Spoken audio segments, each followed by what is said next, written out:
कभी सोचा है कि हमारी दुनिया के कुछ सबसे बेसिक, सबसे फंडामेंटल नियम ये आए कहाँ से हैं?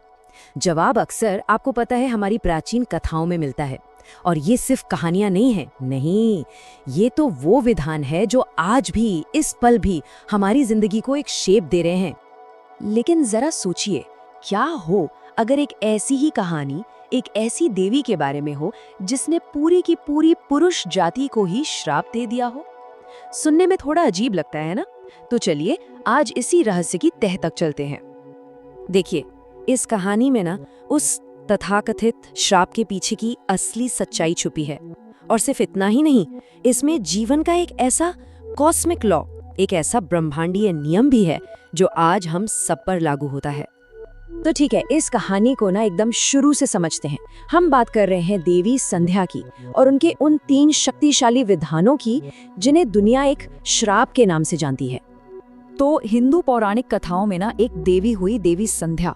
कहा जाता है कि उन्होंने कुछ ऐसे कदम उठाए जिसने सचमुच में दुनिया के चलने का तरीका ही बदल दिया।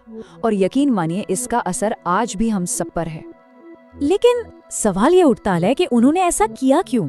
इस वजह को जानने के लिए हमें समय में बहुत पीछे जाना होगा, सृष्टि के बिल्कुल आरंभ में, जहां से ये पूरी कहानी शुरू हुई। अब ये बात बहुत इंटरेस्टिंग है कि देवी संध्या कोई साधारण देवी नहीं थी। उनका जन्म नहीं हुआ था।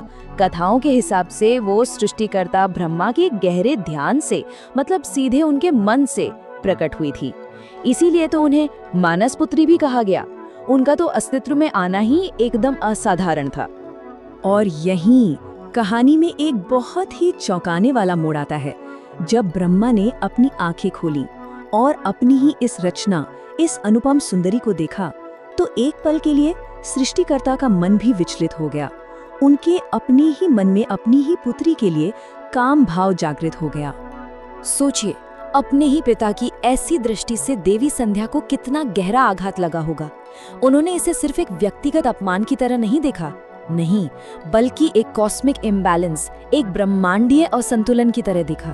और बस उन्होंने ठान लिया कि इस व्यवस्था को वो ठीक करके रहेंगी। और बस यहीं से उनकी यात्रा का अगला चैप्टर शुरू होता है। एक ऐसी खोज जो तप और त्याग से भरी हुई थी। तो उन्होंने रास्ता चुना तपस्या का। अब ये तपस्या कोई मामूली पूजा पाठ नहीं है, ये एक बहुत ही कठोर, बहुत ही इंटेंस स्पिरिचुअल प्रैक्टिस है, जिसमें किसी बहुत बड़े लक्ष्य को पाने के लिए इंसान खुद को पूरी तरह से झोंक देता है। और इस मुश्किल रास्ते पर उन्हें गाइड किया महर्षि वशिष्ठ ने। उन्होंने ही संध्या को रास्ता दिखाया। कहा, भगवान विष्णु की आराधना करो, ओम नमो नारायणाय मंत्र का जाप करो, और इस दौरान कंप्लीट डिसिप्लिन और टोटल साइलेंस, मतलब पूर्ण अनुशासन और मौन का पालन करना होगा। और उनका डिटर्मिनेशन देखे। उन्होंने ये कठोर तपस्या 1 या 2 साल नहीं, बल्कि पूरे 4 युगों तक की। 4 युग, ये इतना लंबा समय है कि हम इसकी कल्पना भी नहीं कर सकते। उनकी इस भक्ति ने सच में पूरे ब्रह्मांड को हिलाकर रख दिया। तो इतनी कठोर तपस्या का फल तो मिलना ही था। अब कहानी उस हिस्से में पहुंचती है जहां उनकी ये तपस्या एक डिवाइन सॉल्यूशन, एक दिव्य समाधान तक पहुंचती है। और फिर वो हुआ जिसका इंतजार था। उनकी इस असाधारण तपस्या से खुश होकर स्वयं भगवान विष्णु उनके सामने प्रकट हुए। उन्होंने संध्या से कहा, मांगो, क्या वरदान चाहिए?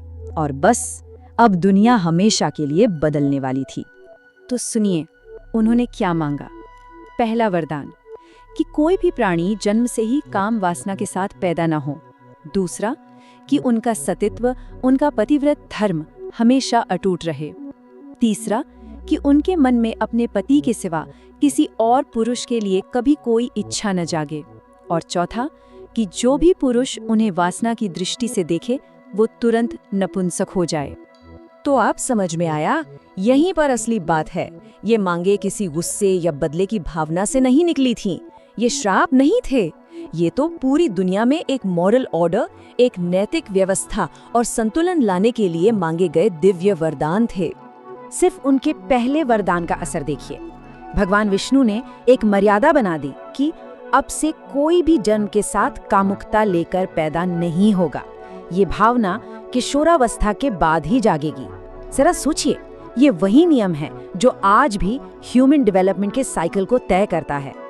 लेकिन रुकिए, देवी संध्या की कहानी यहीं खत्म नहीं होती। उनकी यात्रा का जो आखिरी पड़ाव है ना, वो उनके ट्रांसफॉर्मेशन और रीबर्थ की कहानी है।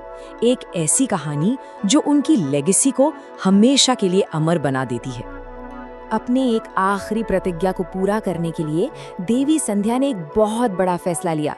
उन्होंने महर्षि मेधातिथि के 12 साल से चल रहे यज्ञ की पवित्र अग्नि में अपने शरीर का त्याग करने का फैसला किया, और उस अंतिम पल में उनके दिल में सिर्फ एक ही व्यक्ति का ध्यान था, महर्षि वशिष्ठ, जिन्हें वो मन ही मन अपना पति मान चुकी थी। और इसके बाद जो हुआ वो किसी दिव्य चमत्कार से कम नहीं था। अग्निदेव उनके पवित्र शरीर को सूर्यमंडल तक ले गए। वहां सूर्यदेव ने उनके शरीर को 2 हिस्सों में बांट दिया। एक हिस्सा बना प्रातः काल की संध्या यानी सुबह की पहली किरण, डॉन, और दूसरा हिस्सा बनी सायंकाल की संध्या यानी डस्क, सांझ। और फिर विष्णु के वरदान के मुताबिक उन्होंने अरुंधति के रूप में फिर से जन्म लिया और महर्षि वशिष्ठ से उनका विवाह हुआ। तो इस तरह देवी संध्या के उस निस्वार्थ त्याग और तपस्या ने न सिर्फ इस दुनिया में एक नैतिक व्यवस्था बनाई, बल्कि वो खुद भी दिन और रात के साइकिल का, हमारी जिंदगी का एक परमानेंट हिस्सा बन गई। वही सुबह और शाम जिसे हम आज भी हर रोज महसूस करते हैं।